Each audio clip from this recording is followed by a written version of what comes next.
Syahdino.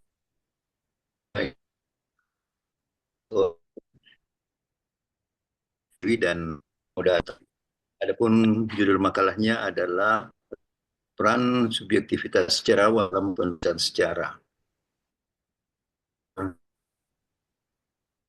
Saya kira uh, kita sudah cukup banyak membaca lah. Saya kira atas apa Syahdi sudah share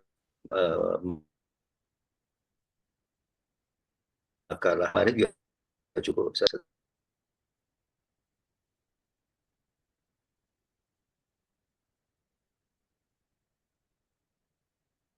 Keluar ke Prof. Lag-lag memang jaringannya Prof didengar. Iya, Oke, put.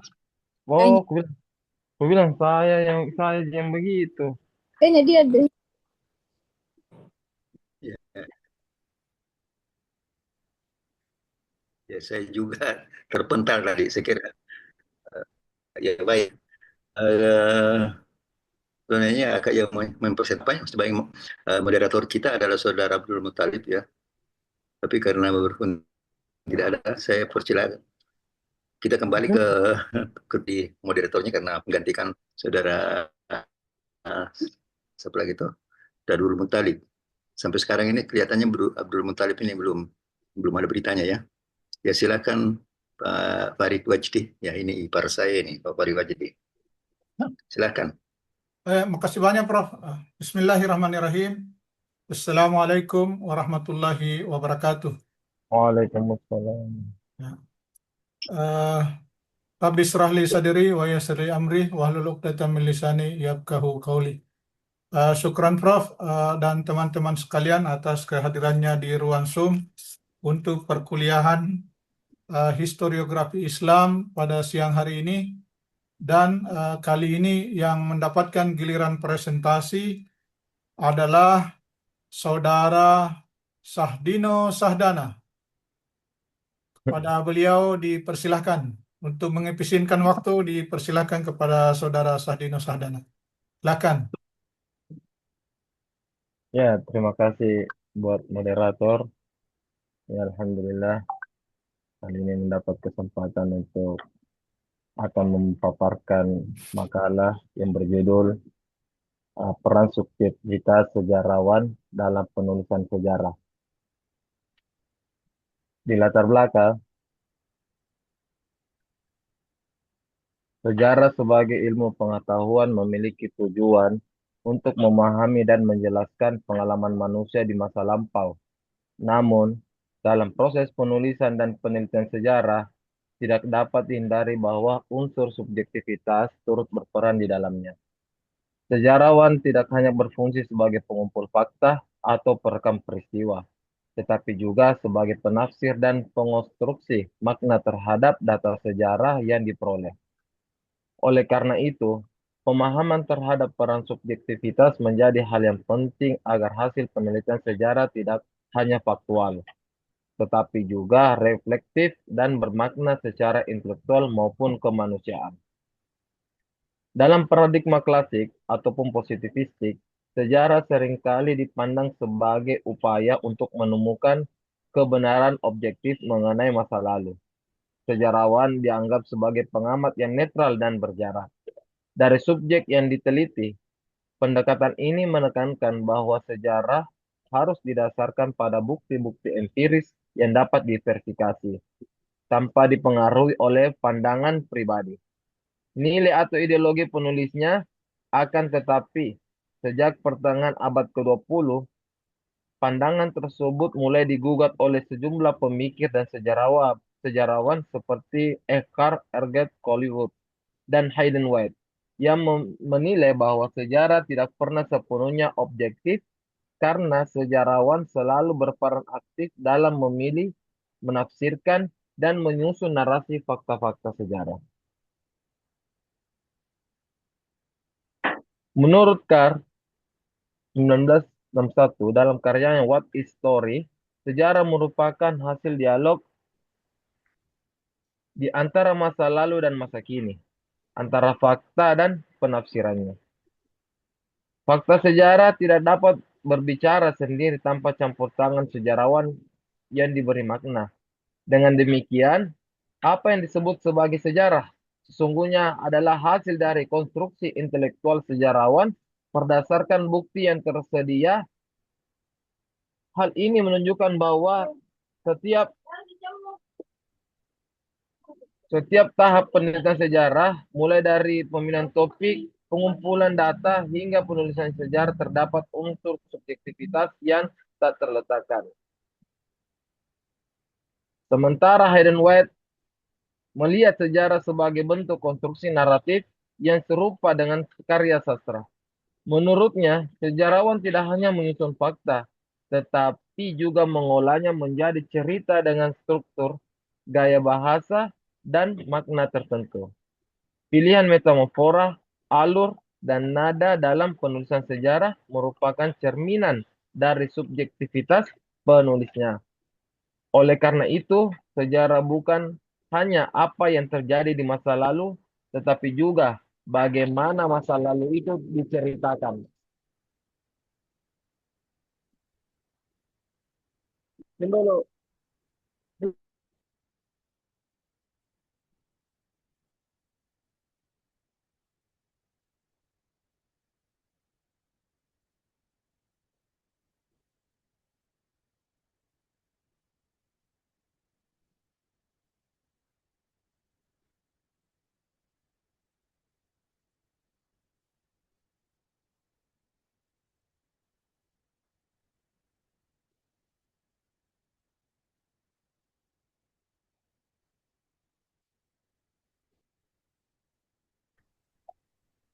Sementara itu,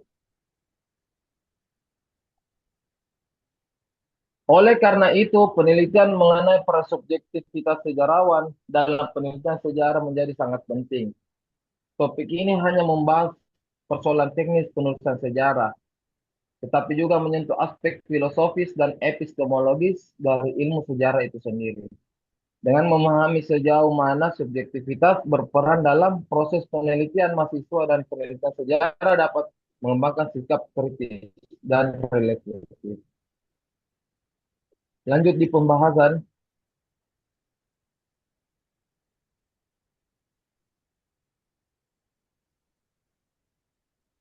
Bentuk-bentuk subjektivitas sejarawan dan penelitian sejarah. Subjektivitas sejarawan merupakan aspek yang tidak dihindari dalam proses penelitian maupun penulisan sejarah. Sebab sejarah tidak hanya berkaitan dengan pengumpulan fakta, tetapi juga menyangkut proses penafsiran, penentuan makna, dan penyusunan narasi atas fakta-fakta tersebut.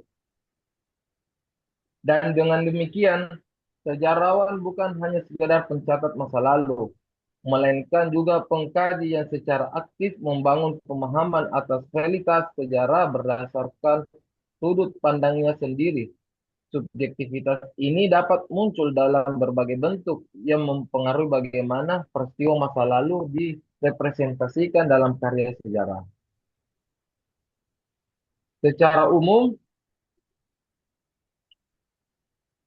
secara umum bentuk-bentuk subjektivitas sejarawan dapat dikategorikan ke dalam beberapa aspek utama, yaitu yang pertama, subjektivitas dalam pemilihan topik dan fokus kajian.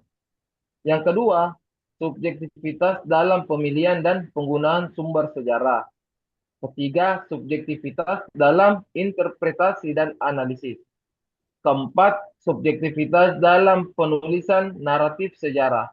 Serta kelima, subjektivitas ideologis dan nilai-nilai pribadi sejarawan. Yang pertama tadi dikatakan, subjektivitas dalam pemilihan topik dan fokus kajian. Pemilihan topik penelitian sejarah seringkali dipengaruhi oleh minat latar belakang, serta pengalaman pribadi sejarawan. Setiap sejarawan memiliki kepekaan tertentu terhadap isu-isu sejarah yang dianggap penting atau relevan dengan zamannya. Sebagai contoh, sejarawan sejarawan pada kolonial cenderung menulis sejarah yang berorientasi pada kekuasaan dan penaklukan. Sedangkan sejarawan pasca kemerdekaan lebih menonjolkan aspek perjuangan dan nasionalisme. Menurut Hakar, sejarawan selalu memilih fakta yang dianggap berbicara kepadanya, bukan semua fakta yang tersedia. Artinya, proses seleksi fakta sudah merupakan tindakan subjektif karena didasarkan pada nilai, kepentingan, dan kerangka berpikir tertentu. Contohnya, ketika menulis sejarah revolusi, seorang sejarawan Marxis akan menyoroti faktor ekonomi dan konflik kelas. Sementara sejarawan liberal akan lebih menekankan pada aspek politik dan kebebasan individu. Dengan demikian, pemilihan topik mencerminkan sudut pandang ideologis dan kesadaran historis penulisnya.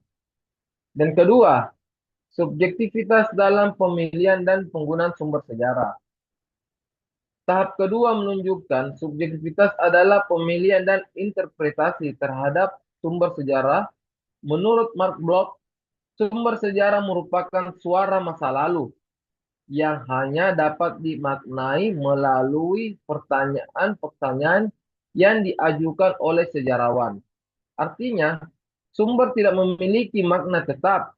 Maknanya muncul dari sejarawan menafsirkan dan memanfaatkan sumber tersebut.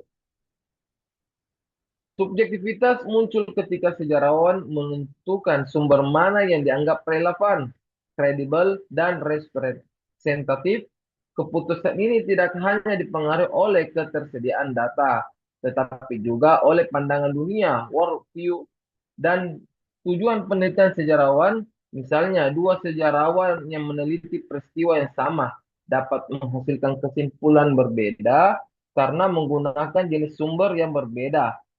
Satu lebih menekankan arsip resmi, sedangkan yang lain menggunakan kesaksian rakyat.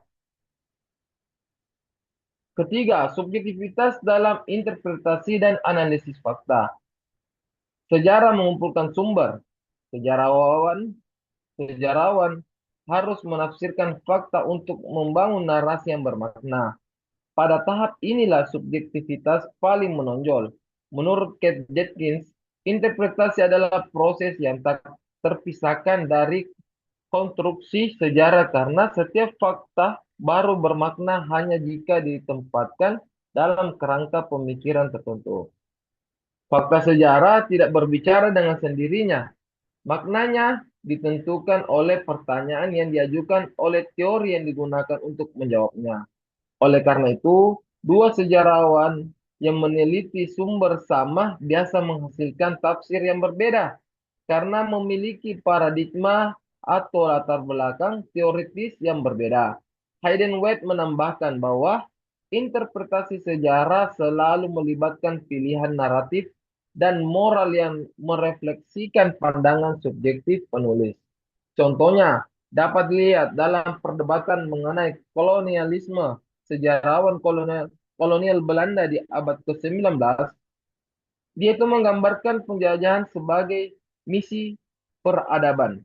Sementara sejarawan Indonesia setelah merdeka menulisnya sebagai bentuk eksploitasi dan penindasan.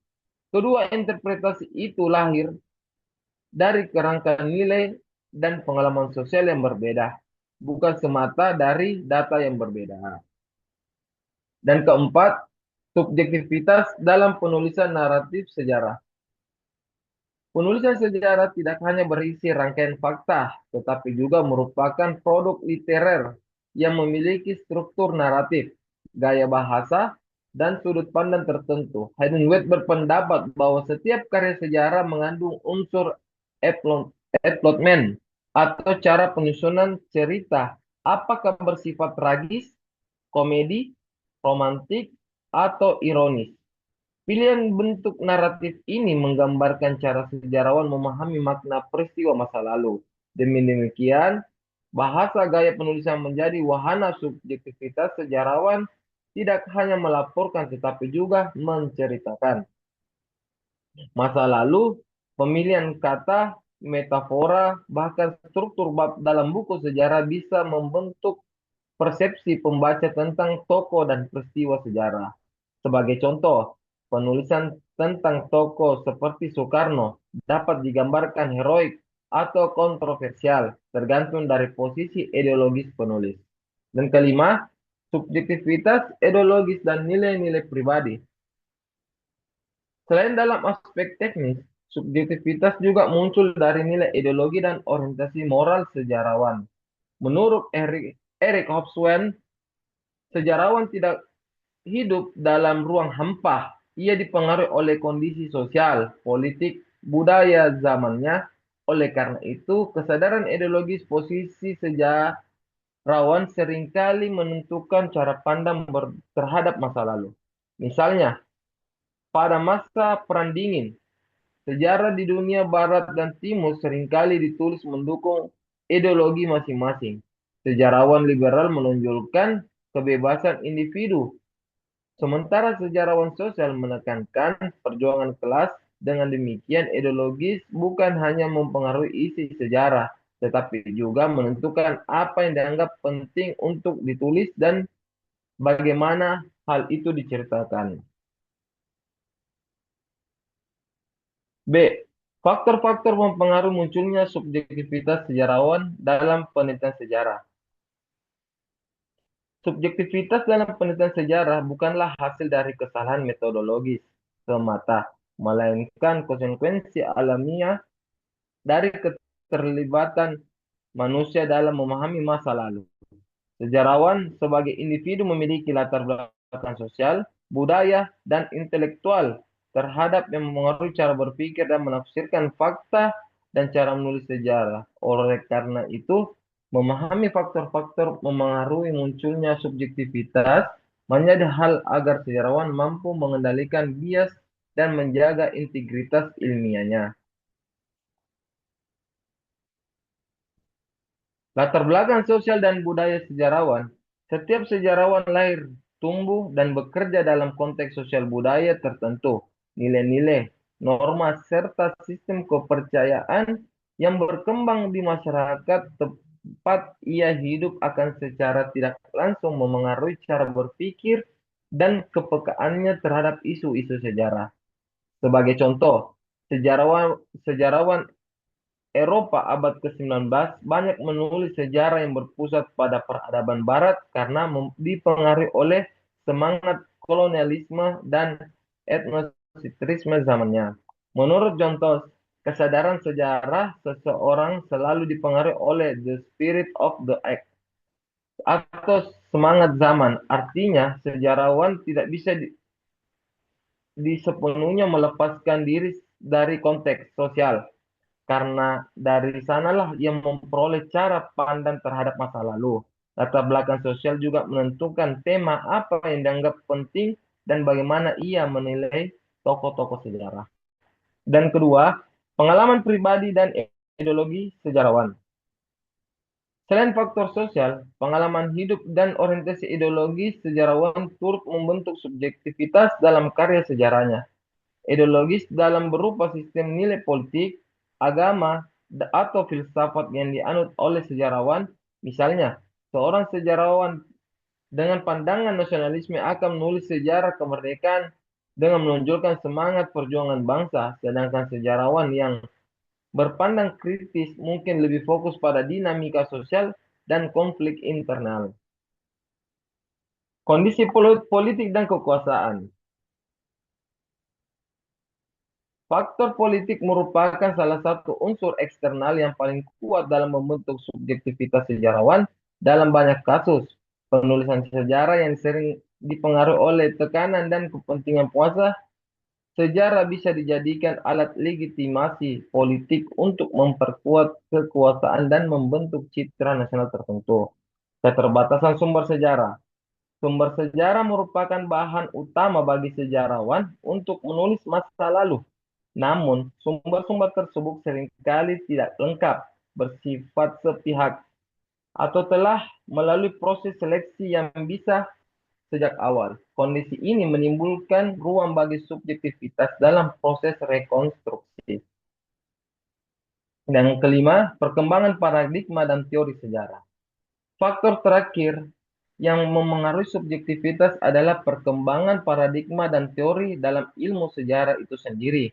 Setiap zaman memiliki pendekatan dan cara pandang yang berbeda terhadap sejarah. Misalnya, paradigma positivistik abad ke-19 menekankan objektivitas dan fakta empiris, sedangkan paradigma postmodern abad ke-20 mengakui peran bahasa, narasi, dan subjektivitas dalam membentuk makna sejarah.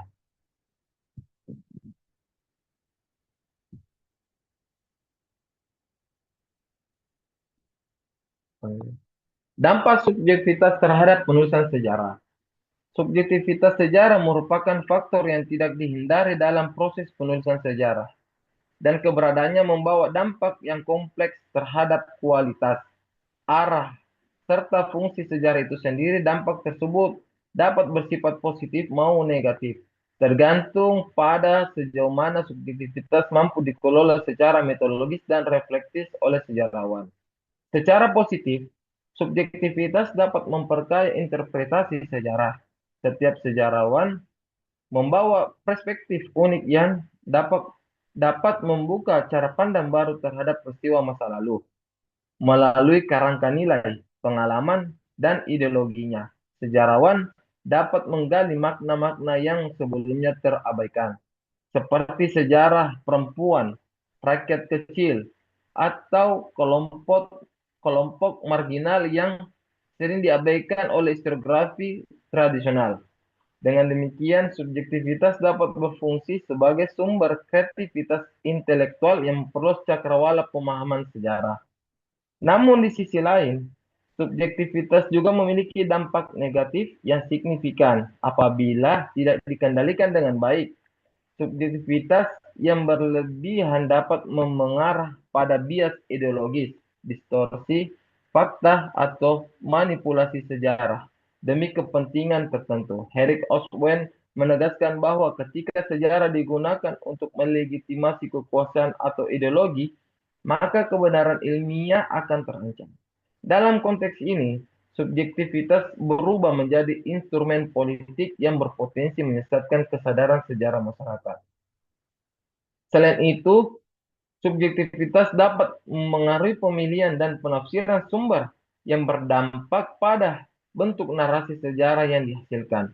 Sejarawan menilai pandangan tertentu mungkin lebih cenderung memilih yang mendukung argumennya sambil mengabaikan sumber bertentangan. Akibatnya, sejarah yang dihasilkan menjadi tidak seimbang dan kehilangan dimensi objektifnya. Upaya mengelola subjektivitas. Subjektivitas merupakan yang tidak dapat dihapus sepenuhnya dalam penelitian sejarah, sebab sejarawan selalu terlibat secara aktif dalam proses penafsiran terhadap fakta masa lalu. Namun agar penelitian sejarah tetap memiliki nilai ilmiah dan kredibilitas akademik, subjektivitas tersebut harus dikelola secara metodologis, kritis, dan reflektif. Pengelolaan subjektivitas tidak berarti meniadakan pandangan pribadi sejarawan, melainkan menempatkannya dalam kerangka ilmiah yang dapat dipertanggungjawabkan. Sebagai kesimpulan, subjektivitas sejarawan merupakan unsur yang tidak dapat dihindari dalam setiap proses penelitian dan penulisan sejarah. Sejarah bukanlah sekedar kumpulan fakta masa lalu yang bersifat netral, melainkan hasil konstruksi intelektual yang dibentuk melalui interaksi antara sejarawan dan sumber-sumber sejarah. Sejarawan berperan aktif dalam menafsirkan, menyeleksi, dan menyusun fakta-fakta tersebut ke dalam sebuah narasi yang bermakna. Oleh karena itu, kehadiran subjektivitas bukanlah kelemahan, melainkan bagian inheren dari upaya manusia memahami masa lalu. Dalam pandangan tokoh-tokoh seperti Edgar Collingwood dan Hayden Webb, sejarah selalu bersifat interpretatif. Fakta sejarah tidak dapat berbicara sendiri tanpa peran sejarawan yang menafsirkan. Carr menekankan bahwa sejarah adalah dialog antara masa lalu dan masa kini. Collingwood melihat peran sejarawan sebagai menghidupkan kembali pikiran pelaku masa lalu, sementara White menunjukkan bahwa setiap penulisan sejarah memiliki struktur naratif dan bermakna moral tertentu. Pandangan-pandangan ini menunjukkan bahwa subjektivitas merupakan unsur epistemologis yang membentuk hakikat ilmu sejarah itu sendiri. Namun, subjektivitas dapat berdampak ganda. Di satu sisi, ia memperkaya pemahaman sejarah dengan membuka ruang bagi berbagai interpretasi, memperluas perspektif terhadap kelompok yang selama ini terpinggirkan, dan menjadi sejarah lebih reflektif serta manusiawi. Di sisi lain, apabila tidak dikendalikan secara metodologis, subjektivitas dapat menimbulkan bias ideologis, distorsi fakta, dan bahkan manipulasi sejarah demi kepentingan tertentu. Oleh sebab itu, pengelolaan subjektivitas menjadi tanggung jawab moral dan ilmiah bagi setiap sejarawan. Upaya mengelola subjektivitas dilakukan melalui kesadaran reflektif, verifikasi sumber yang ketat. Sejarawan mampu menempatkan nilainya dalam kerangka ilmiah yang dapat dipertanggungjawabkan. Dengan cara demikian, subjektivitas bukan lagi dianggap sebagai ancaman bagi objektivitas, melainkan sebagai kekuatan interpretatif yang memperkaya historiografi. Dengan demikian, dapat disimpulkan bahwa peran subjektivitas sejarawan dalam penelitian sejarah adalah hal yang tak terelakkan, namun perlu dikendalikan secara ilmiah. Sejarah ideal bukanlah yang meniadakan subjektivitasnya, tetapi yang menyadarinya, mengendalikannya, dan memanfaatkannya untuk mencapai pemahaman sejarah yang lebih dalam, jujur, dan bermakna bagi kehidupan manusia masa kini. Sejarah yang baik bukanlah sejarah yang sepenuhnya objektif, melainkan sejarah yang berani jujur terhadap keterlibatan manusia di dalamnya. Saran, dengan adanya makanan dimakan, diharapkan menjadi referensi menambah pengetahuan tentang subjektivitas.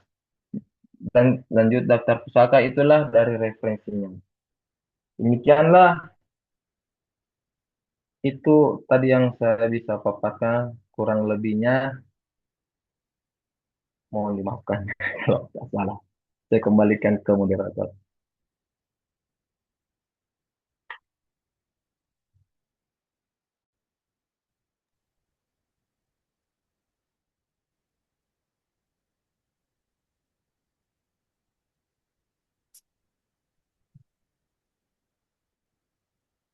Ya, terima kasih Saudara Sahdino Sadana. Teman-teman sekalian, itulah penyajian eh, makalah subjektivitas dalam penulisan sejarah atau historiografi, eh, dan yang menjadi pembahas utama terkait apa yang dipaparkan oleh Saudara Sahdino Sadana adalah dua serikandi kita di kelas ini, yaitu Saudari Tuti Wahyuni dan Indah Sari Dewi. Jadi mungkin bisa dimulai dari Tuti Wahyuni, kemudian sebentar dilanjutkan oleh Indah Sari Dewi. Disilahkan. Baik, terima kasih sebelumnya kepada saudara moderator yang telah mempersilakan saya sebagai salah satu pembahas utama. Jadi di sini sudah disebutkan bahwa sejarah itu tidak hanya apa yang terjadi pada masa lampau, namun bagaimana sejarah itu diceritakan. Kemudian pertanyaannya, bagaimana dampaknya bagi warga negara terhadap para penulis sejarah, para sejarawan yang menulis sejarah hanya karena ada kepentingan tertentu atau biasanya disebut dengan untuk mencapai tujuan-tujuan tertentu. Mungkin itu saja. Saya kembalikan kepada Saudari Indah Sardewi sebagai pembahas kedua. Assalamualaikum warahmatullahi wabarakatuh. Terima kasih atas kesempatan yang diberikan kepada saya. Langsung saja, eh, seperti yang kita ketahui, judul makalah dari Pak Syahdino bahwa eh, subjektivitas dalam penulisan sejarah adalah eh, hal yang wajar dan sering terjadi karena sejarawan merupakan manusia yang membawa sudut pandang, pengalaman, dan ideologi mereka sendiri ke dalam interpretasi bukti-bukti sejarah. Dan sejarah bukanlah rekaman yang sepenuhnya objektif, melainkan konstruksi naratif yang sangat dipengaruhi oleh siapa yang menulisnya. Pertanyaan saya, eh, mengapa subjektif sejarawan dapat terjadi dalam tahap interpretasi? Eh, Seperti itu. Mengapa subjektif sejarawan dapat terjadi dalam tahap interpretasi? Saya kira cukup untuk pertanyaan dari saya. Saya alihkan ke moderator. Terima kasih banyak. Ya, jelas ya, saudara penyaji makalah. Sudah jelas atau mau diperjelas lagi? Sudah jelas, cuman Tuti kalau bisa bantu bantu dulu tulis di grup anunya, polnya. Jadi ini Jadi saya ya, Serikan di kita ini pembahas utama tapi langsung bertanya. Jadi ya, silakan Pak Sardino, silakan. saya dari Indah dulu karena nunggu dari Tuti juga ini. Mengapa subjektif sejarawan dapat terjadi dalam tahap interpretasi begitu? Jadi ini yang saya pahami dalam penulisan ini. Jadi subjektivitas sejarawan itu akan muncul pada tahap setiap interpretasi. Karena pada tahap ini fakta tidak lagi hanya dikumpulkan, tetapi akan dikelola dan diberikan makna. Proses memberi makna itu, makna inilah yang membuka ruang bagi pandangan pribadi. Sebagaimana contoh, ada alasan utamanya, seperti fakta tidak berbicara sendiri. Data sejarah bersifat terbatas dan sering tidak lengkap, sehingga sejarawan harus menafsirkan hubungan sebab dan akibat dan maknanya. Dan kedua, adanya kebebasan akademi sejarawan memiliki ruang untuk menyusun argumen dan penjelasan berdasarkan perspektif tertentu seperti politik, ekonomi, dan budaya selama tetap didukung bukti. Ada relevansinya dari apa yang sejarawan lakukan dalam pencariannya. Latar belakang penulisnya juga pendidik seperti latar belakangnya seperti orang ideologi dan pengalaman sejarawan memengaruhi cara ia memahami sumber. Dan keempat, perbedaan sudut pandang peristiwa yang sama bisa ditafsirkan berbeda oleh sejarawan yang berbeda. Untuk kesimpulannya, subjektivitas ini terjadi karena interpretasi adalah proses bagaimana subjektivitas ini menjelaskan dan memberi makna, bukan sekedar cuman menyajikan fakta, namun subjektivitas ini tetap harus dikontrol dengan bukti dan metode ilmiah agar dapat dipertanggungjawabkan. Uh, Mungkin itu yang bisa saya jawab dari pertanyaan Indah Sari Dewi. Adapun mau ditambahkan, silahkan.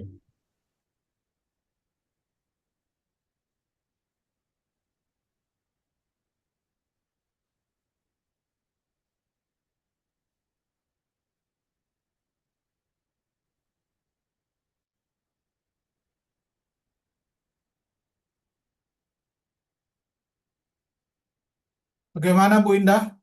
Apa sudah puas dengan apa yang diuraikan Pak Sardino? Ya Pak, sudah jelas bahwa subjektivitas dalam interpretasi terjadi karena sejarawan memiliki kebebasan memberikan pandangan dan pendapatnya terhadap sumber yang telah ditemukan. Saya kira cukup ya untuk jawaban dari pemateri. Kalau ada teman-teman yang mau tambahkan juga, silahkan. Terima kasih. Ya, belum. Kasih dulu kesempatan Pak Sadino jawab pertanyaannya Tuti Taman. Ya, silakan.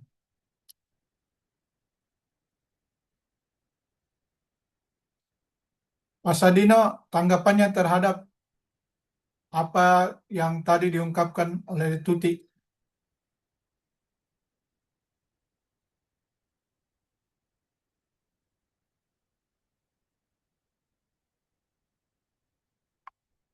Mute mic-nya, audionya. Ya.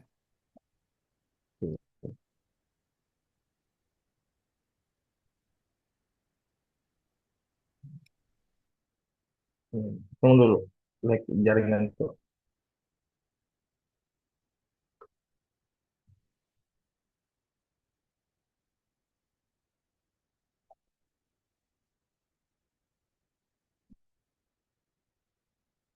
Sudah disebutkan di sini bahwa sejarah bukanlah hanya apa yang terjadi pada masa lampau. Bagaimana sejarah itu diceritakan. Lalu bagaimana dampaknya bagi warga negara, bagi sejarawan menulis sejarah karena ada kepentingan tertentu dan adanya tujuan. Dampak yang jadi saya ketahui ini, dampak sejarah yang ditulis dengan kepentingan untuk warga negara sejarawan. Begitu maksudnya, Putih. Karena kan ini sejarah peristiwa cerita tentang peristiwa mana siapa mengontrol kita diikut pretis hari ini kalau sejarawan nulis dengan agenda dan dampaknya serius. Adapun dampak untuk negara, pembentukan sejarah yang ditulis dengan tujuan tertentu bisa jadi cetakan identitas. Contoh positifnya, sejarah perlawanan 1945 dipakai untuk menumbuhkan nasionalisme dan persatuan pasca kolonial. Contoh negatifnya, sejarah sebagai pengkhianat bangsa tanpa ruang abu-abu. Dampaknya stigma keturunan ekstapol selama puluhan tahun dicabut sipil susah kerja.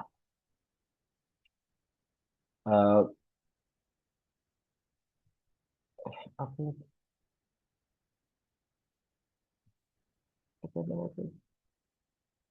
untuk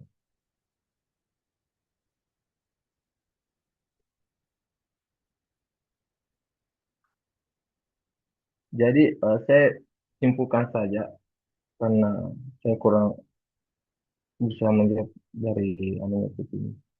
Jadi sejarah yang ditulis dengan kepentingan eh, dalam subjektivitas itu bukan selalu jahat. Semua negara butuh narasi pemersatu. Masalahnya muncul kalau narasi tunggal dipaksa jadi kebenaran tunggal dan jalan untuk mengoreksi ditutup. Sementara karena sejarah itu bukan cuma tentang masa lalu, sejarah pertarungan tentang siapa yang eh, hari karena sejarah itu bukan cuma tentang masalah sejarah, adalah pertarungan tentang siapa kita hari ini dan mau kemana besok. Nah, kalau kita berbicara secara positivisme, justru menguatkan sejarah. Positivisme ini bukan melemahkan sejarah, tapi melandaskan menjadikan sejarah disiplin ilmiah modern lewat kritis sumber, verifikasi, dokumen, dan tuntunan objektivitas mengubah sejarah dari sastra moral jadi ilmu dan pendapat pertanggungjawabkan. Jadi inti akhirnya dari untuk jawaban itu, sejarah yang sehat tidak menuntut objektivitas mutlak, tapi kejujuran, metode, dan keterbukaan terhadap koreksi. Tugas sejarawan bukan menulis kebenaran final, tapi menjaga agar proses mencari kebenaran tetap hidup. Tugas warga negara bukan telan semua narasi, Tetapi kita mempergunakan dengan bertanya siapa yang bicara, pakai bukti apa, dan untuk kepentingan siapa. Karena itu dipertaruhkan bukan masa lalu. Yang dipertaruhkan adalah cerita kita memahami siapa yang kita hari ini dan pilihan kita buat untuk besok. Mungkin cuma itu yang bisa saya jawab dari pertanyaan saudari Tuti. Adapun kekurangannya boleh ditambahkan.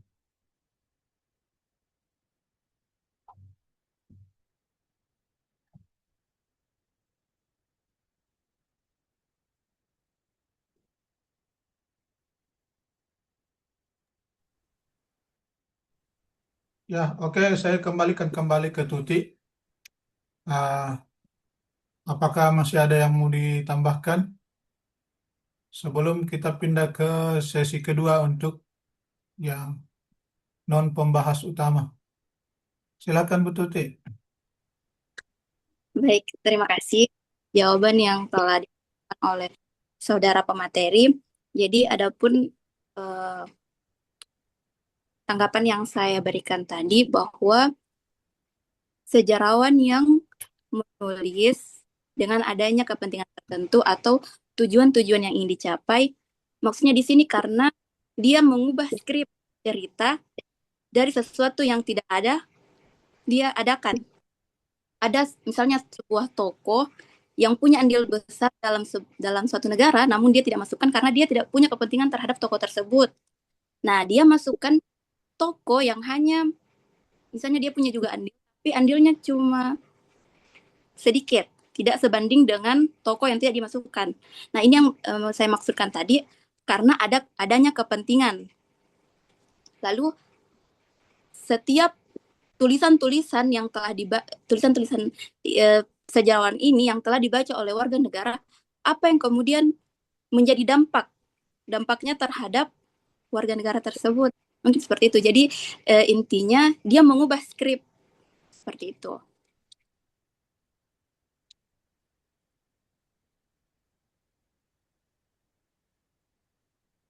Sudah? Ya, sudah. Bisa ditangkap Pak Sadino? Ya, Ya, silakan ditanggapi balik.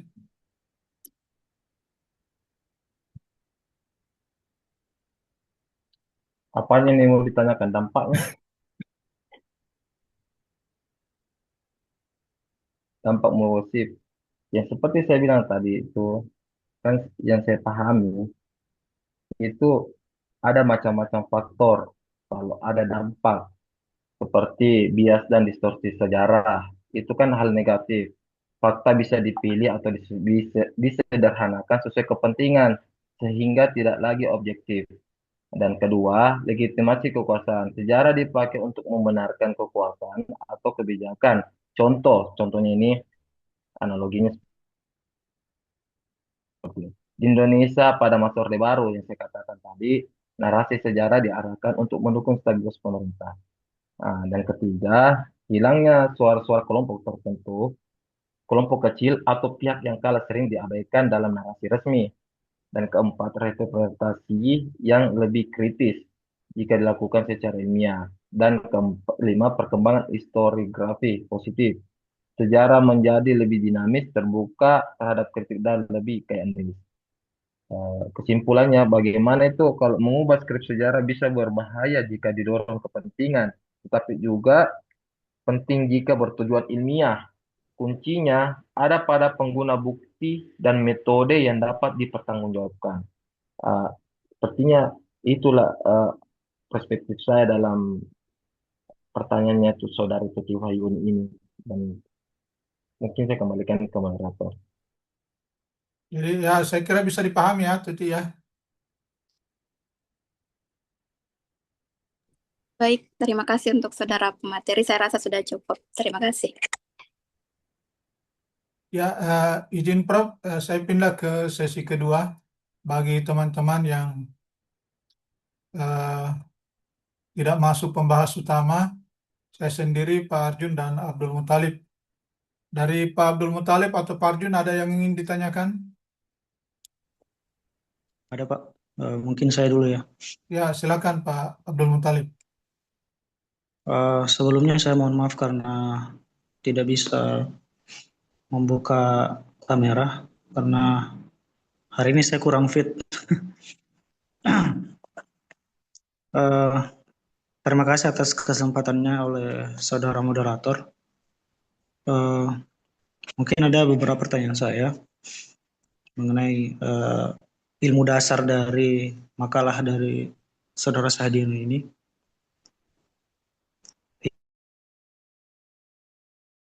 Yang membahas tentang subjektivitas sejarawan. Yang saya mau tanyakan, karena kita minggu lalu di makalah saya itu kita membahas tentang positivisme yang dimana itu membahas tentang fakta empiris.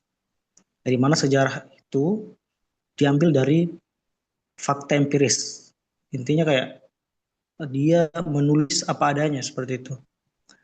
Jadi pertanyaan saya, bagaimana sejarawan itu, bagaimana caranya seorang sejarawan itu menjaga menjaga keseimbangan antara interpretasi pribadi, di mana ini dipengaruhi oleh budaya, kemudian kebiasaan dari sejarawan itu sendiri, lalu kemudian dia juga mempertimbangkan dari fakta historis yang tersedia, seperti itu.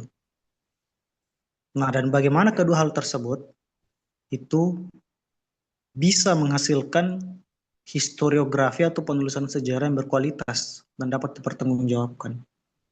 Mungkin seperti itu, saudara moderator. Mungkin saya ketik saja karena kayaknya kalau agak panjang ini. Ya, di copy ya penyaji makalah, dicatat apa yang disampaikan oleh penanya. Ya, selanjutnya Pak Arjun, silakan. Ya, terima kasih atas kesempatannya. Jadi eh, sangat menarik pertemuan kali ini karena bahas tentang subjektivitas dalam penulisan sejarah.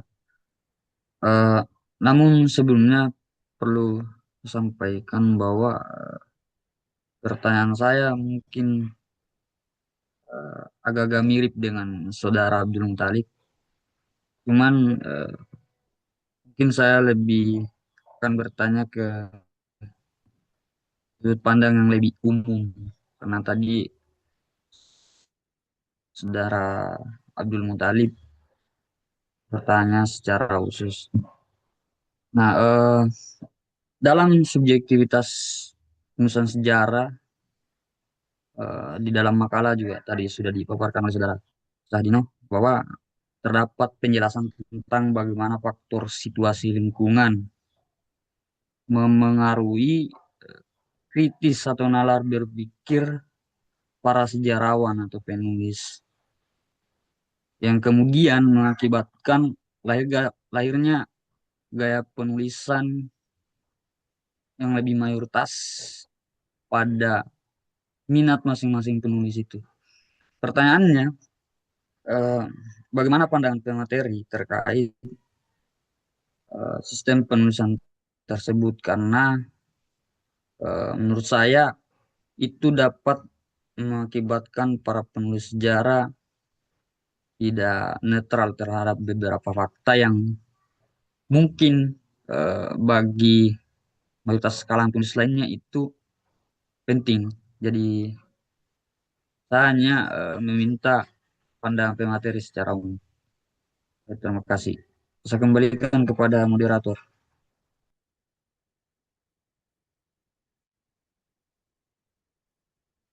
Ya, itu ya Pak Sahdino. Jadi saya harap juga teman, selain melisankan apa yang menjadi pertanyaannya, juga dapat dituliskan di ruang chat Zoom. Jadi terakhir dari saya Pak Sahdino. Jadi sebagaimana kita ketahui bahwa eh, sejarah itu kalau menurut pandangan saya justru kadang memang harus subjektif. Kenapa? Karena kita tidak bisa membatasi seorang sumber sejarah untuk menyampaikan sesuai kehendak kita.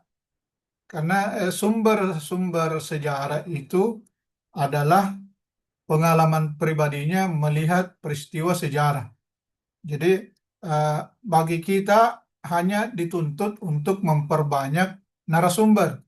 Dengan semakin memperbanyak narasumber, tentu akan lebih banyak variasi informasi yang bisa kita dapatkan. Nah, yang menjadi pertanyaannya kemudian, bagaimana membedakan subjektivitas personal dengan subjektivitas kolektif. Dan mungkin ada contohnya dalam historiografi Islam bagi penulis-penulis sejarah Muslim. Mungkin adakah yang bisa kita temukan dalam penulisan kitab-kitab sejarah, contohnya subjektivitas yang sifatnya personal dan subjektivitas yang sifatnya kolektif. Saya kira itu yang bisa saya tanyakan. Selanjutnya saya kembalikan kepada penyaji makalah untuk satu persatu menarasikan apa yang menjadi 3 pertanyaan kami tadi.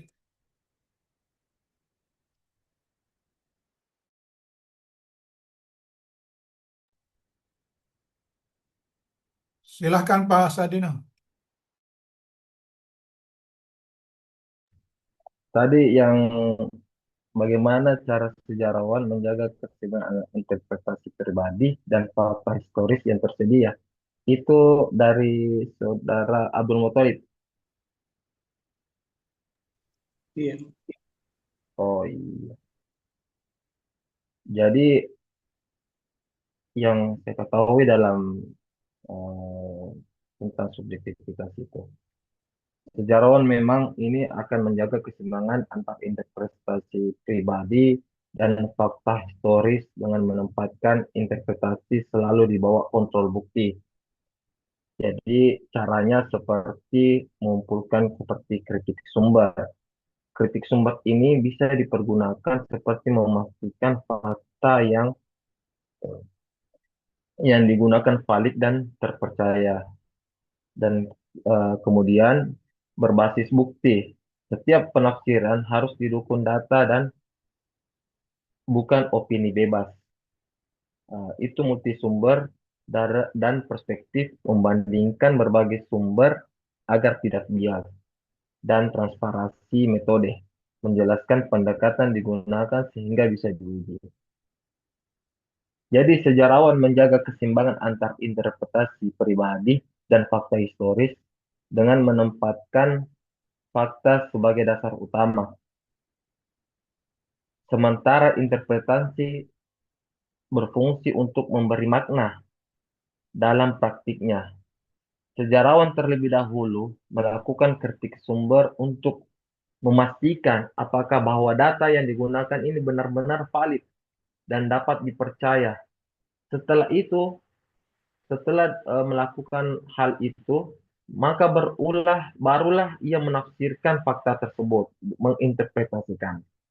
Tetapi tidak secara bebas, melainkan tetap terikat pada bukti yang ada, yang hasil seperti yang saya katakan tadi, hal yang valid.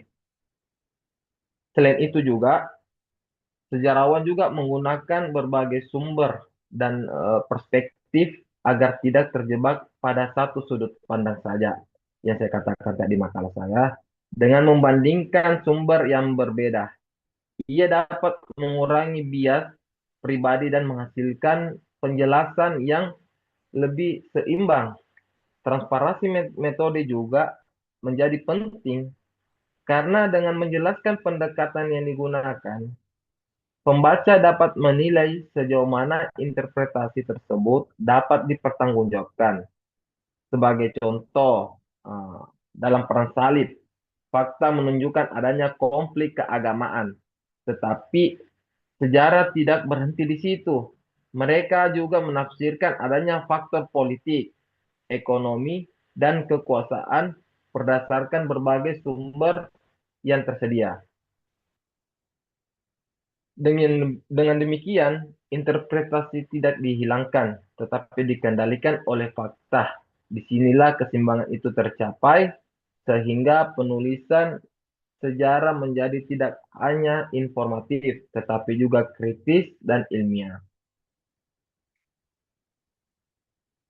Dan bagaimana kedua hal tersebut itu menghasilkan penulisan sejarah yang berkualitas dan dapat dipertanggungjawabkan, maka perlu dikeseimbangkan antara fakta historis dan interpretasi.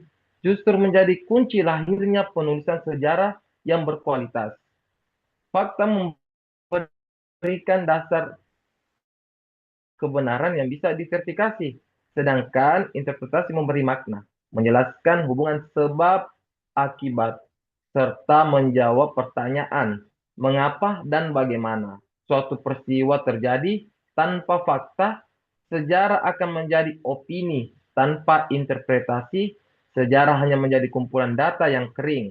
Dalam praktiknya, ketika sejarawan menafsirkan kata fakta dengan berpijak pada bukti, menggunakan berbagai sumber, serta menjelaskan metode yang dia pakai, maka hasil tulisannya menjadi lebih kritis, mendalam, dan seimbang. Kesimpulannya, kombinasi antara fakta yang kuat dan interpretasi yang kontrol menghasilkan penulisan sejarah yang ilmiah, tidak bias berlebihan, serta dipertanggungjawabkan secara akademik. Karena setiap kesimpulan pasti memiliki dasar bukti yang jelas. Mungkin itu yang saya bisa jawab dari pertanyaan Saudara Abdul Muthalib. Jawaban saya yang sangat terbatas. Kemudian Arjun, apa tadi? Arjun, di dalam bagaimana pandangan pemateri, bagaimana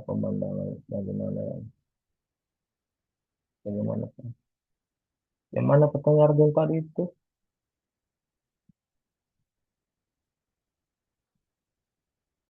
Bagaimana kalau sejauh itu mau bukan?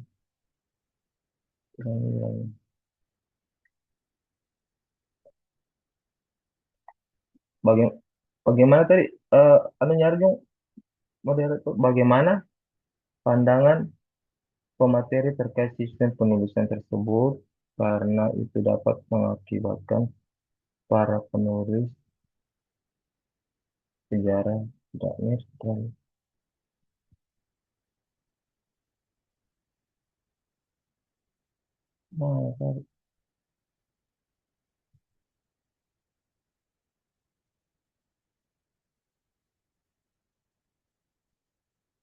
Jadi bagaimana jadi dalam subjektivitas pandangan pemateri tersebut berpotensi menimbulkan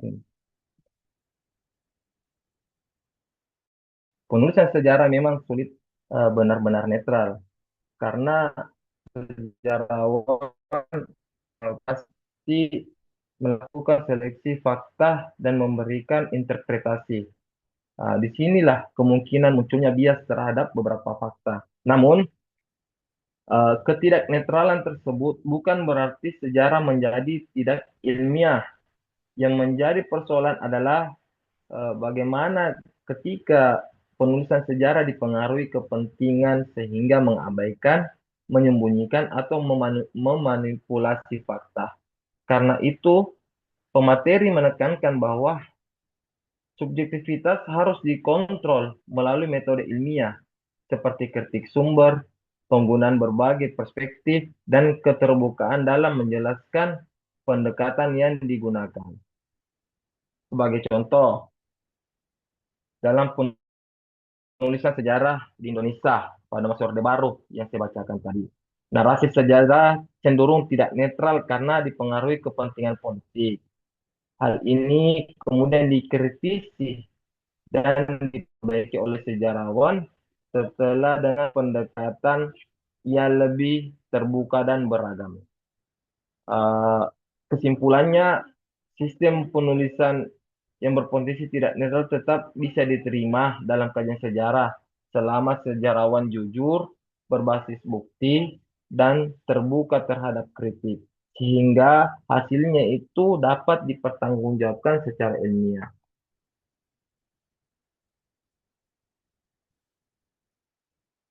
Iya.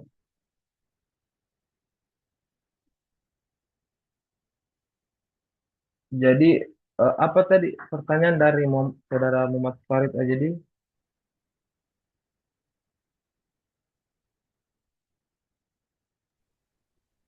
Di kolom chat sejarah Sam. membedakan oh iya iya.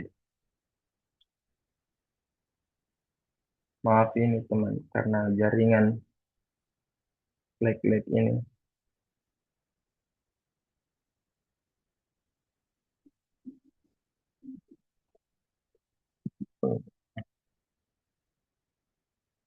Jadi sejarawan membedakan subjektivitas personal dan episteme zaman. Gitu kan? Ya, subjektivitas kolektif penulisan ya. Dengan membaca sumber pada dua. Jadi cara membedakannya itu analisis pilihan narasi yang seperti subjektivitas personal, fokus pada keputusan penulis, yang dimana riwayat mana yang dipilih dan diurutkan, bahasa penilaian seperti memuji, menyalahkan atau netral, menekankan pada tokoh tertentu jika ada kecenderungan khusus. Itu menunjukkan bias pribadi. Dan kedua, perbandingan lintas penulis, membandingkan dengan karya sezaman. Jika pola zaman muncul pada banyak penulis, itu bukan bias individu, melainkan kerangka berpikir bersama. Dan ketiga, identifikasi asumsi yang tidak dipersoalkan, hal yang dianggap wajar oleh semua penulis biasanya bagian dari episteme, misalnya peran ketuan dalam politik. Konteks sosial intelektual, latar, mazhab. Jadi apa ini? Contohnya dalam penulisan kitab sejarah Islam yang menyajikan bahwa seperti eh, seperti versi konflik yang menurut saya ini dalam perspektif saya, kalau kita membahas dalam contohnya dalam penulisan kitab sejarah Islam, maka itu ada versinya seperti Ali bin Abi Thalib dan Muawiyah bin Sofyan. Tetapi pilihan sanad dan urutan bisa memberikan misalnya simpatik atau lebih netral. Ini menunjukkan ruang subjektivitas pribadi dalam karya Al-Mas'udi dalam penulis lain. Konflik politik dipahami sebagai bagian dari kehendak atau puji Tuhan. Dengan membandingkan teks, pola ini muncul luas sehingga mencerminkan epistemologi. Kesimpulannya, subjektivitas ini menekankan sikap penulisan terhadap peristiwa. Nah, sementara episteme zaman terlihat pada pikiran umum yang juga dimiliki penulis lain yang sama.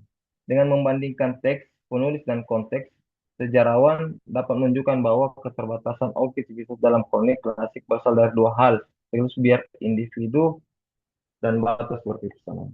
Mungkin yang bisa saya dapat begitu dari Saudara Farid.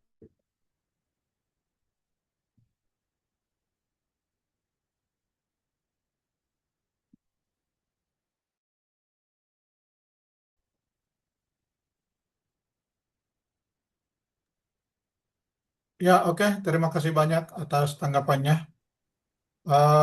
Saya kembalikan ke Pak Abdul Muthalib, Pak Arjun.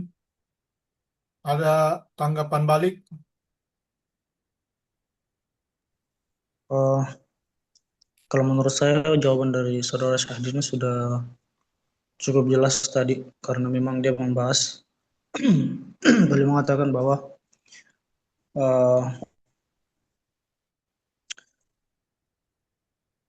interpretasi itu bisa diekspresikan di sedemikian rupa, tetapi harus berdasarkan sumber-sumber atau fakta yang ada. Jadi memang tanpa interpretasi, sumber sejarah itu mungkin bisa akan menjadi sumber yang mati atau tidak mempunyai makna sekali. Mungkin seperti itu, Pak Moderator. Sudah cukup jelas. Terima kasih atas jawabannya dari saudara pemateri. Saya kembalikan ke moderator. Ya. Pak Arjun, Oh iya, moderator. Kalau untuk saya, karena tadi meminta pandangan saudara Sadina Sadana, saya pikir juga pandangan pemateri sudah cukup netral istilah. Jadi mungkin seperti itu. Saya kembalikan kepada moderator. ya terima kasih banyak semuanya atas tanggapan baliknya. Untuk selanjutnya, karena untuk mengefisienkan waktu, kita sekarang sudah berada di 20.20. Selanjutnya kami ingin kembalikan ke Pak Prof untuk mendapatkan pencerahan dari apa yang telah dibahas kami berenam terkait subjektivitas dalam penulisan sejarah. Ya. Silakan Prof. Ya, baik, terima kasih. Jadi kita sedang mendiskusikan tentang peran subjektivitas sejarawan dalam penulisan sejarah. Ya, memang ini memang persoalan subjektivitas sejarawan ini itu memang sulit untuk dihindari, sulit untuk kita tidak bersifat subjektif, karena dalam subjektif itu ya itu keterlibatan peneliti sejarah, dia punya latar belakang sosial yang berbeda ya. Dia punya latar belakang sosial sesuai dengan apa yang selama ini ada cucu saya di belakang. Ya, kemudian peneliti sejarah juga tentu juga dipengaruhi oleh ideologinya. Ya, yang tidak kalah pentingnya kadang penulis subjektivitas sejarawan itu karena punya kepentingan pribadi.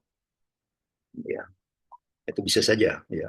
Jadi intinya bahwa subjektivitas sejarawan itu karena keterlibatannya dia secara keterlibatan secara subjektif, karena dia mempunyai latar belakang yang berbeda-beda ya, punya latar belakang nilai, punya latar belakang perspektif sejarawan ya.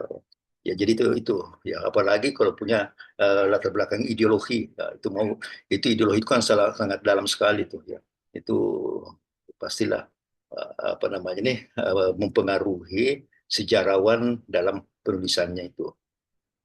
Nah, kalau kita merujuk beberapa historiografi yang ada yang khusus, kita mulai saja misalnya historiografi Islam.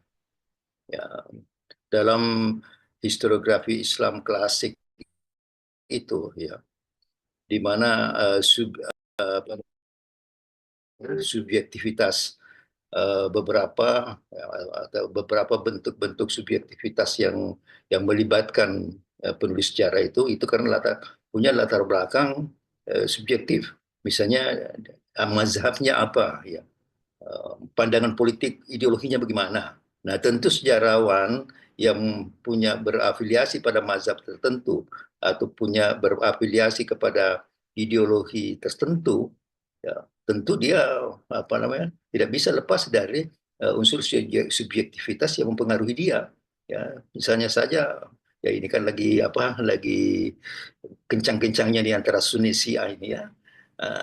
Ya itu karena kalau dia bermazhab Syiah, ya tentu itu pasti mempengaruhi lah ya Sunni ya.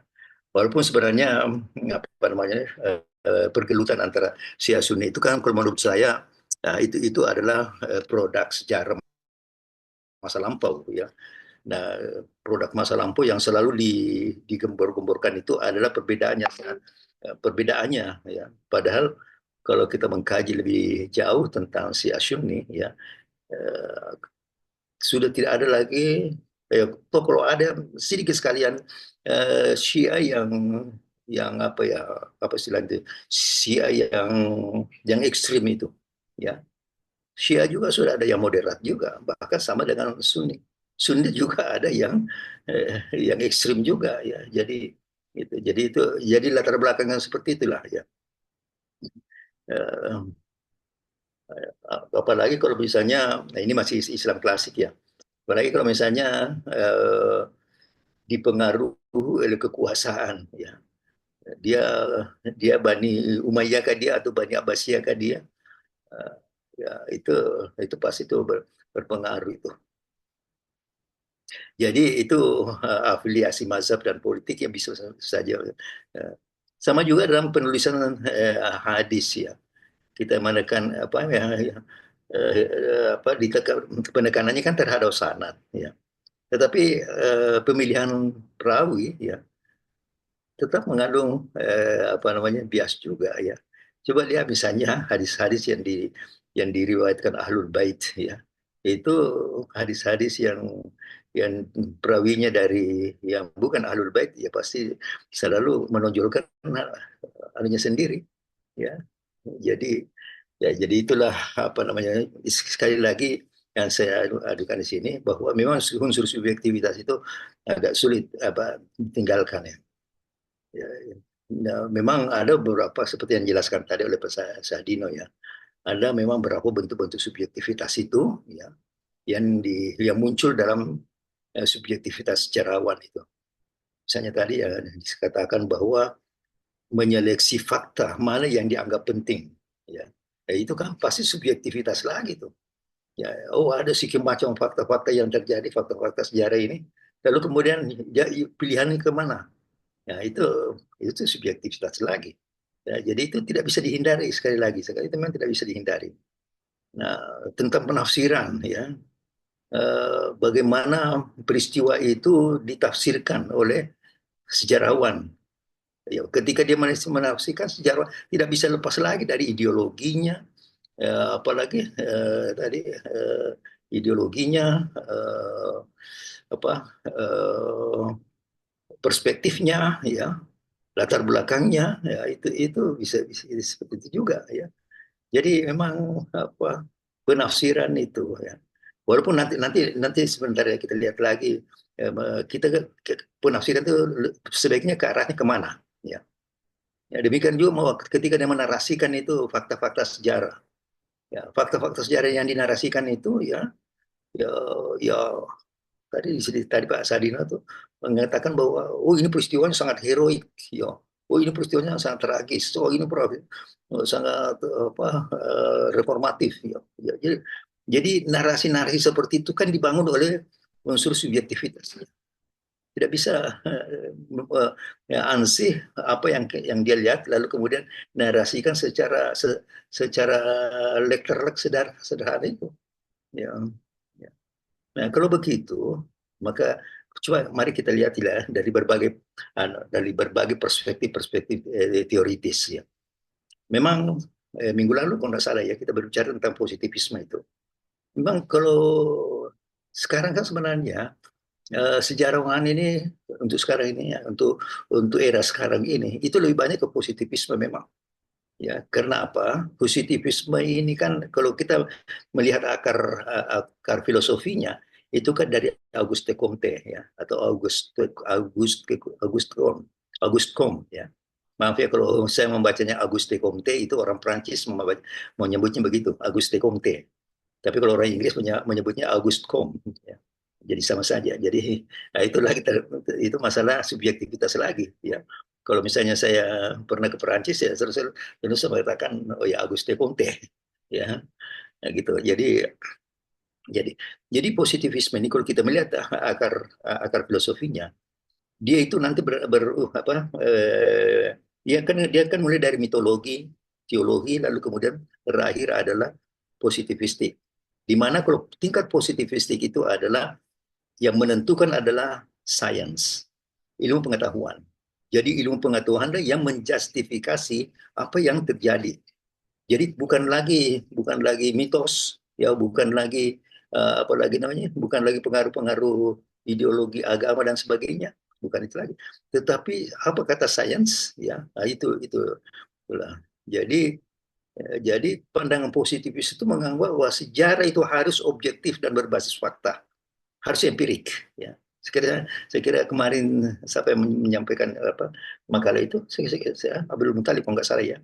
Ya, itu positivistik memang begitu. Dan saya kira era sekarang ini ada era positivistik. Ya. Barat ya, lahirnya rasionalisme yang dipropos oleh René Descartes ya. Ya, kalau di tulisan itu René Descartes ya, bacaan René Descartes. Dan René Descartes itu akar filosofinya itu ada positivistik, rasionalistik itu. Ya, jadi betul-betul bagaimana sejarah itu objektif dan berbasis pada fakta. Nah, jadi kalau itu yang terjadi ya, maka tidak apa memang untuk kepentingan akademik memang ya memang harus untuk kepentingan akademik ya. Tapi kan lalu kemudian masih banyak juga ahli-ahli sejarah yang apa namanya nih yang meng, yang me, yang men, apa ya betul yang membantah itu bahwa di samping itu kan ada juga perspektif hermeneutik ya. Hermeneutik itu ada bagaimana apa namanya sejarah itu harus diinterpretasi.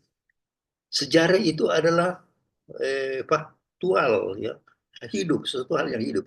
Nah, bukan sesuatu hal yang mati.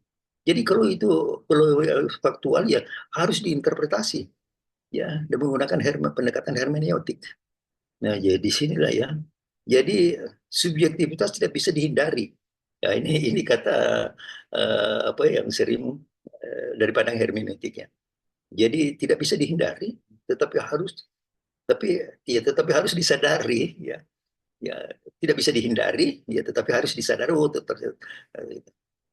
ini lalu kemudian seperti tadi yang dikatakan Sahdina itu bahwa munculnya postmodernisme.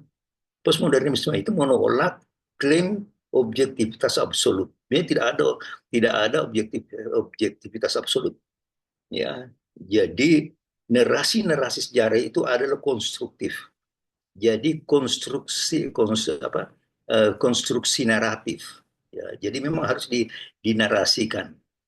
Nah, tentu pertanyaan kita, kalau melihat fakta-fakta sejarah, apakah kita beraliran positivistik atau beraliran hermeneutik atau kita ke postmodernisme yang apa namanya merekonstruksi peristiwa-peristiwa secara naratif. Ya, jadi dan menolak objektivitas absolut. Nah, ya, kembali di sini lagi peran apa namanya subjektivitas itu ya subjektivitas seperti saya katakan yang dari awal tadi. Kalau dia punya ideologi ya, wah itu mau mati itu ya. Makanya peristiwa G30S kemarin itu dari komunis itu dia merasakan dirinya dia sebagai korban. Ya. Sementara Orde Baru mengatakan, ABRI mengatakan bahwa ya faktanya kan berapa jenderal, 7 jenderal yang meninggal itu apakah tidak cukup itu menunjukkan bahwa yang korban itu adalah ya, tidak ada dari kalangan ABRI. Tapi dari kalangan apa, komunis menganggap justru komunis itu yang apa? Jadi dianggap bahwa itu dibuat sedemikian rupa Dewan Jenderal itu semua macam-macam itu ya. Jadi ya, jadi memang tidak ada selesai ini sebenarnya. Nah, jadi saudara sekalian, kalau begitu bagaimana kita mengolah ini subjektivitas itu? Ya, pertama yang kita harus lakukan itu adalah seperti yang saya katakan, harus kita melakukan kritik sumber. Itu harus apakah itu kritik sumber itu secara internal dan eksternal itu harus betul-betul harus dilakukan itu. Karena dari kritik sumber itulah nanti bisa kita melihat secara transparan. Kemudian tadi saya katakan harus mengumpulkan berbagai macam sumber-sumber itu. Ya. Saya kira betul itu. Lalu kemudian sumber-sumber itu dibandingkan antara sumber satu dan sumber yang lainnya, ya sama metode tarjih itu ya. Semua semua sumber-sumber itu kemudian menyeleksi sumber yang paling kuat ya. Nah, itulah yang kemudian yang tidak kalah pentingnya itu ya dalam pengelolaan subjektivitas itu adalah transparansi metodologis. Ya. Kalau tidak ada transparansi metodologis ya pasti masih menimbulkan saja kecurigaan terhadap kesimpulan yang diambil. Jadi sekali lagi ya, jadi subjektivitas itu adalah inherence itu, ya inherence dalam penulisan sejarah, termasuk dalam sejarah geografi Islam. Ya. Jadi saya tidak tahu apakah ini sekedar kelemahan, tetapi juga barangkali juga merupakan sesuatu kelebihan juga yang bisa memberikan warna interpretasi. Ya. Kemudian karena ia bersifat inherence, ya, itu bisa membuka ruang dialog yang lebih ilmiah. Ya, jadi sehingga apa namanya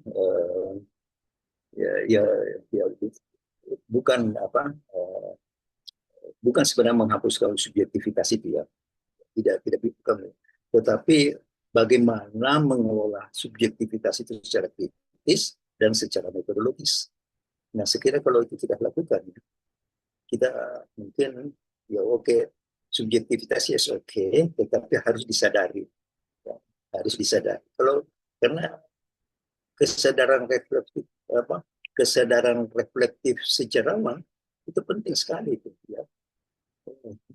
Jadi walaupun kita mengatakan bahwa unsur subjektivitas tidak bisa dihindari, tetapi harus ada kesadaran. Jadi begitu. Kali itu yang saya bisa sebagai highlight saja ya, apa yang saya sampaikan ini. Sebenarnya apa yang saya sampaikan ini juga saya hanya mengulas apa yang disampaikan oleh Sadino, dan sedikit saya tambahkan apa yang kita diskusikan minggu yang lalu tentang pandangan positivisme tersebut. Jadi saudara sekalian ini, positivisme itu ya itulah apa namanya itu akar filosofi Barat modern, Eropa modern. Ya, karena dan saudara tahu kalau kita mengkaji itu lahirnya sekularisme di Barat itu ya, itu setelah positivisme dianggap berhasil meyakinkan bahwa kebenaran itu adalah kebenaran ilmiah itu adalah yang bersifat positivistik, seperti peristiwa-peristiwa alam. Ya. Peristiwa-peristiwa alam ini kan terukur, positif kan artinya terukur itu. Ya. Jadi alam ini, ya, alam dan segala isinya itu kan sudah terukur itu. Ya, berapa jam planet ini berapa berputar dan semacam itu, ya. Dan itu bisa ditentukan secara astronomis, ya, bahwa ini pada saat ini akan salat maghrib jatuh pada tanggal jam sekian, detik sekian, menit sekian, ya. Jadi itu, nah di Barat ketika positivisme itu menjadi otonom, ya, jadi ya, positivisme. Nah, disinilah lalu kemudian semua hal-hal yang bersifat mitologis, teologis, ya dia gila semua, ya. Lalu disitulah lahir apa yang kita kenal dengan sekularisme di Barat. Ya. Jadi saudara sekalian, ya ini juga, tapi ini ini yang saya katakan yang terakhir ini, positivisme dalam pandangan dalam filosofi Barat, ya, bukan dalam perspektif sejarah. Tapi dalam penulisan sejarah juga dipengaruhi oleh positivisme. Jadi harus cukup. Saya kira demikian barangkali sebagai highlight saya, ya. Insya Allah kita akan ketemu lagi minggu depan. Ini sudah pertemuan ke berapa ya?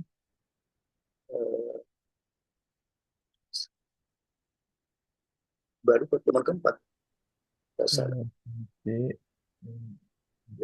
Kelima kayaknya. Ya, sudah kelima. Sepertinya kelima, Prof. Kelima ya. Jadi kalau kelima ini masih lagi berapa nih makanya nih? Lagi 3 ya? Dia tuh sisa dua, Prof. Dua kurang. Siapa ya? Sisa Arjung sama... iya sisa satu, Prof. Arjung. Sisa Indah siapa? Indah Tuti. sudah ya? Tuti sudah belum? Tuti Wayuni juga belum. Tuti kan belum ya. Kalau Indah sudah belum? Ya, ya lihatlah nanti ya.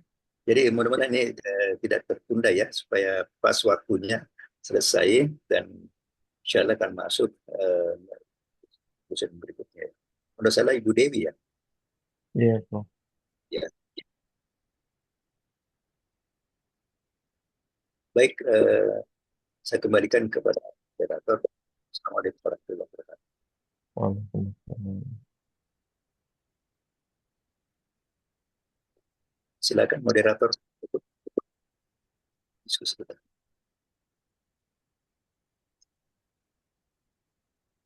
Pak Farid, Atau kalau sudah ya, kalau demikian kita sama-sama untuk pertemuan kita pada sore hari ini dengan sama-sama baca hamdalah. Alhamdulillahirrahmanirrahim. Assalamualaikum warahmatullahi wabarakatuh. Waalaikumsalam. Makasih Salam. banyak, Prof. Saya live dulu ya, karena saya masih ada. Tertentu. Ya. Ya, Prof.